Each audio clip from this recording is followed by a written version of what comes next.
आप देख रहे हैं उपभोक्ता जनघोष, सच को समर्पित। जय हिंद दोस्तों, यूजे न्यूज में आपका स्वागत है। और जैसा कि 2022 चुनाव बहुत ही नज़दीक है और इस बार प्रत्याशियों ने भी अपनी कमर कस ली है। जैसा कि आपको ज्ञात हो कि धौलाना विधानसभा क्षेत्र ये एक ऐसा क्षेत्र रहा है कि यहाँ से कोई भी प्रत्याशी कंटिन्यू नहीं कर पाया है, यानी अब तक बनाए गए इतिहास में 5 साल से ज़्यादा किसी भी प्रत्याशी के पास दोबारा सत्ता नहीं आई है।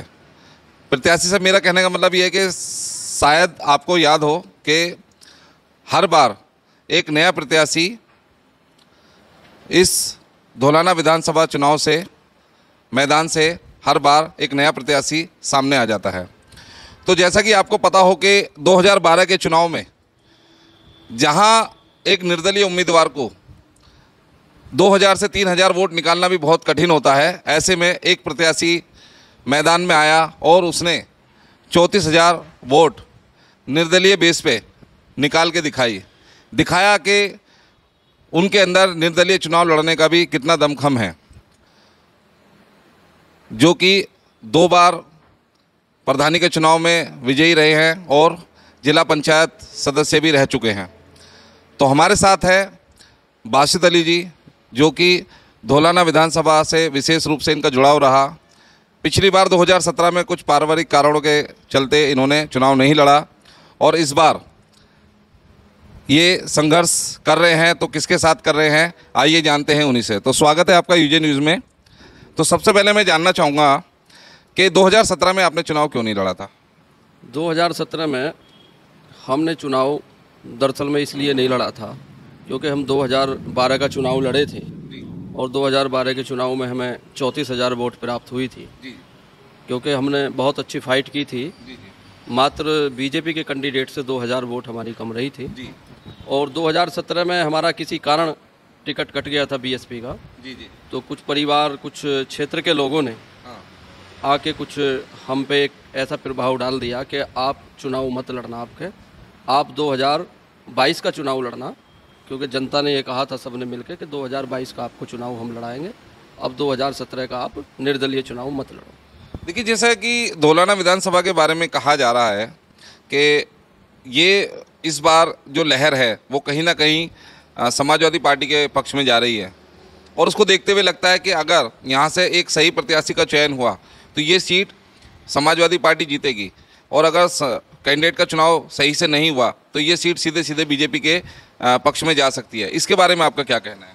इसके बारे में हमारा ये कहना है क्योंकि यहाँ समाजवादी का प्रत्याशी ही जीतेगा और समाजवादी के प्रत्याशी भी हम होंगे, क्योंकि हमने समाजवादी पार्टी जो ज्वाइन की थी माननीय मुख्यमंत्री अखिलेश जी के नेतृत्व में, तो इसी वजह से की थी कि हम 2022 का समाजवादी से चुनाव लड़ेंगे और समाजवादी में सब में कार्यक्रम में, होर्डिंग में, सब में हम एक्टिव रहते हैं और हमें राष्ट्रीय अध्यक्ष अखिलेश जी ने भी कहा है कि आप तैयारी करो, 2022 का चुनाव पार्टी आपको लड़ाएगी। बहुत अच्छी बात है।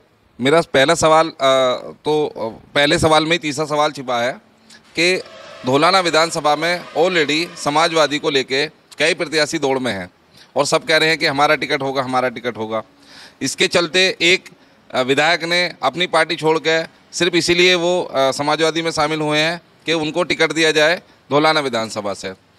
वो एक अलग चीज़ है कि समीकरण उनके पक्ष में या नहीं है, लेकिन मौजूदा हालात में क्या इतने सारे प्रत्याशी जब उस टिकट के लिए भाग रहे हैं तो क्या आपका टिकट कंफर्म हो पाएगा? हमारा टिकट कंफर्म होगा, क्योंकि 75% जो धौलाना विधानसभा की जनता है और ख़ास करके मुस्लिम समाज 75% आज जो सिटिंग विधायक है उसके खिलाफ है। क्योंकि खिलाफ इस वजह से है, आप देख रहे हैं कि पूरे हिंदुस्तान में एक ऐसा विधायक जिसने हमारे मदरसों के लिए जो विधानसभा में आवाज़ उठाई और आवाज़ का नतीजा ये रहा कि सारे हमारे जो मदरसे हैं सब पे मतलब जो एक जांच बैठ गई और जो मौलाना कलीम थे उन्हीं का कारण है कि एक जांच के दायरे में आए और वो गिरफ्तार कर लिए। तो इसमें मतलब अगर चलिए मैंने मान लिया कि उन्होंने ये इस तरह से कहा कि वहाँ पर विधानसभा में मुद्दा उठाया, लेकिन उनका कहना ये है कि मैं राष्ट्रवादी हूँ और मैं राष्ट्र में कोई भी बाहर की ताकतें नहीं चाहता, मदरसों के खिलाफ भी वो बोलते रहते हैं। तो ऐसे में जो समीकरण 1.5 लाख प्लस मुस्लिम वोटों का है और वो कह दे कि 1.5 लाख वोट भी मुझे मिलेंगे जो मौजूदा विधायक हैं, और इन केस अगर समाजवादी से उनका टिकट नहीं होता है तो फिर क्या वो वापस से दल बदलेंगे? वो कहीं उनका पता नहीं है। जिस पार्टी से वो जीते हैं, मेरा टिकट काट कर बहुजन समाज पार्टी ने उनको टिकट दिया, जब वो उनके नहीं हुए तो हमारी पार्टी के समाजवादी के क्या होंगे? अगर जो समाजवादी पार्टी उनको टिकट नहीं देती है तो दूसरे की गोद में बैठ जाएंगे।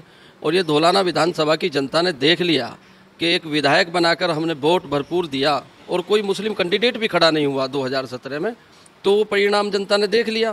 भाई विधायक बनाया तो उन्होंने मदरसों के ऊपर ही मतलब जो है जांच शुरू कर दी, जो विधानसभा में अपनी आवाज़ उठाई, और उसका नतीजा मुसलमान देख रहे हैं वोट का। भाई उसको वोट दे दिया तो वो नतीजा मदरसों पे सारा सब कुछ देख ही रहे हैं। मतलब आप ये कहना चाह रहे हैं कि अगर इनको जनता ने जो कि चुनने वाली नहीं है लेकिन अगर चुनेंगे तो अगर किसी वजह से 1% समाजवादी पार्टी से जीत भी जाते हैं तो कहीं ना कहीं ये मुस्लिम के खिलाफ ही रहेंगे?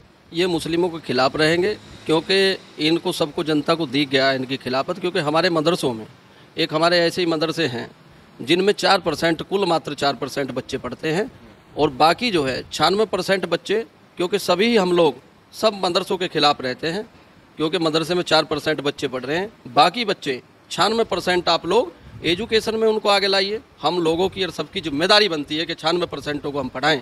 मात्र 4% जो मदरसे में पढ़ रहे हैं, हम लोग इनके पीछे ही रहते हैं। जो हम लोग विधायक भी बना लेते हैं, रहबर भी बना लेते हैं, वो भी इनके पीछे रहता है। तो इन लोगों को, हम लोगों को सबको सोचना चाहिए भाई 96% का भी हम भविष्य देखें बच्चों का, जिससे कि हम मतलब क्षेत्र में यूनिवर्सिटी, इंटर कन्या, इंटर कॉलेज, तमाम स्कूल हम शिक्षा के उसमें खुलवाएं, जिससे कि हमारे बच्चे 96% ले सकें। हम अपने आलिमों के पीछे क्यों पढ़ते हैं? मेरा कहना एक ये है कि ये मेरा बाकी प्रत्याशियों से भी कहना था कि मुस्लिम वोट 1,50,000 प्लस है। मान लीजिए 1,07,000 या 1,10,000 के आसपास वोट पड़ती हैं, तो 60 से 70% वोट जो है वो बीजेपी समाजवादी पार्टी को जाएगा, बाकी आलू बनेंगे। अब अगर वो 60 से 70% यानी 50 से 60,000, 70,000 मैक्सिमम ले लीजिए, 70,000 वोट समाजवादी पार्टी को मिल जाएगा, बाकी का गड्ढा कहाँ से भरा जाएगा? ऐसा है, बाकी का गड्ढा हमारी पार्टी समाजवादी पार्टी पैक्ट कर रही है। पैक्ट रालोद से भी है, छोटी मोटी पार्टियों से और से भी पैक्ट होगा। जो छोटे दल हैं, जो हमारे राष्ट्रीय अध्यक्ष माननीय अखिलेश जी कह रहे हैं, तो छोटी छोटी पार्टियों से भी हमारा पैक्ट होगा।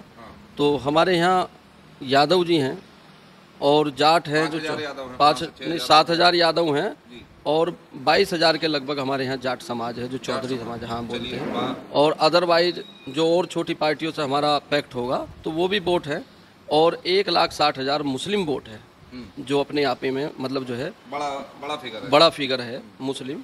तो ये सब मिलकर, और अदरवाइज सभी, जैसे हम टिकट लड़ेंगे तो सारी जातियों में हमारे अच्छे संबंध हैं, क्योंकि हम भाईचारे। आप ये कहना चाह रहे हैं कि मैंने निर्दलीय जो वोट ली थी उसमें 80% मुस्लिम वोट थी और 20% अदर वोट थी? यही था, 80% हमें मुस्लिम मिला था और 20% अदर वोट थी हमारी। और हमें सभी जातियों का समर्थन मिलता है, और सभी जातियों में हमारे संपर्क क्षेत्र में आते जाते रहते हैं, सभी से तालमेल रखते हैं, क्योंकि हमारा एक ही नारा होता है, ना हिंदू बुरा है ना मुसलमान बुरा है, बुराई पे उतर जाए तो इंसान बुरा है। इंसान बुरा। बहुत बढ़िया बात कही इन्होंने, और जिसको देखते हुए लगता भी है। मगर मेरा एक और सवाल था आपसे लास्ट, ये सवाल थोड़ा सा तीखा है कि इस बार मुस्लिम से कम 4 कैंडिडेट जो हैं वो मैदान में खड़े होंगे अदर पार्टियों से, समाजवादी के अलावा। उधर से 2 ठाकुर खड़े होंगे, 2 या 3 भी हो सकते हैं। अब जो ठाकुर वोट है वो मुस्लिम वोट के आसपास ही पहुंचती है, करीब 90,000 के आसपास हो जाती हैं। तो बीजेपी कैंडिडेट का कहना ये है, जो कि सभाएं करते घूम रहे हैं, कि मुझे मुस्लिम वोट भी 25 से 30,000 मिल जाएंगी, और 90,000 मेरे पास ठाकुर है, तो 1 लाख वोट तो मेरे पास ऐसे ही हैं, बाकी अदर समाज के लोग भी मुझे पसंद करते हैं। ये बीजेपी कैंडिडेट का कहना है। अब कहानी यह हो जाती है कि जब 2 ही पार्टियों के बीच में तीसरी पार्टी आ जाती है बीएसपी, वो भी मुस्लिम कैंडिडेट खड़ा करती है, तो क्या ऐसे में वोटों का बंटवारा नहीं होगा? वोटों का बंटवारा, आप सही कह रहे हैं कि वोटों का बंटवारा होगा, पर वोटों का बंटवारा इतना नहीं होगा, क्योंकि जनता जानती है जो कैंडिडेट अच्छा होगा। ये नहीं है, मेरा सूत्र ये नहीं है जो आपने बताया कि ठाकुर उसको देगा ठाकुर को, मुसलमान मुसलमान को देगा। धौलाना विधानसभा ऐसी विधानसभा है, ये भाईचारे पे। मेरा भी वही कहना है कि मुस्लिम कैंडिडेट जैसे आपका AIMIM जो है, आपके असुद्दीन अवैसी की पार्टी भी यहीं सक्रिय हो रही है, और ऑलरेडी मुस्लिम कैंडिडेट ही मायावती भी खड़ा करती है, पिछले 15 साल का रिकॉर्ड है उनका, इस बार भी मुस्लिम कैंडिडेट को खड़ा कर रही हैं। उसके अलावा 1-2 निर्दलीय हैं जो किसी के पक्ष को लेके खड़े हो जाते हैं, तो इस तरह से 4 से 5 मुस्लिम खड़े होने की संभावना है। तो उस बीच आपकी जो डगर है वो कठिन नहीं हो जाएगी? नहीं, वो कठिन नहीं होगी, क्योंकि जनता जानती है, जनता अच्छे प्रत्याशी का चुनाव करेगी और अच्छे प्रत्याशी को ही चुनेगी। तो ये थे हमारे साथ बासित अली जी, जिन्होंने बहुत ही बेबाकी से अपने हमारे सवालों के उत्तर दिए, और इन्होंने बताया कि जब मैं निर्दलीय 34,000 वोट ला सकता हूँ, एक अच्छी पार्टी का अगर सहयोग साथ में रहेगा और उसके टिकट से अगर मैं चुनाव लड़ूंगा, तो डेफिनेटली वहाँ पर 1 लाख प्लस मेरा वोट फिगर होगा। और जाहिर सी बात है कि हर वर्ग का वोटर इनको पसंद करता है, इनको मान देता है, उसी के आधार पर ये इतना बड़ा कदम उठा रहे हैं कि आज ये समाजवादी पार्टी से टिकट लाने के प्रयासरत हैं। तो आइए देखते हैं 2022 में ऊँट किस करवट बैठेगा। ऐसी ही जानकारियों के लिए आप हमारे साथ जुड़े रहिए। खबर अच्छी लगी हो तो इसको लाइक और शेयर कर दें, और नई जानकारियों के लिए आप हमारे चैनल को सब्सक्राइब कर दें। धन्यवाद।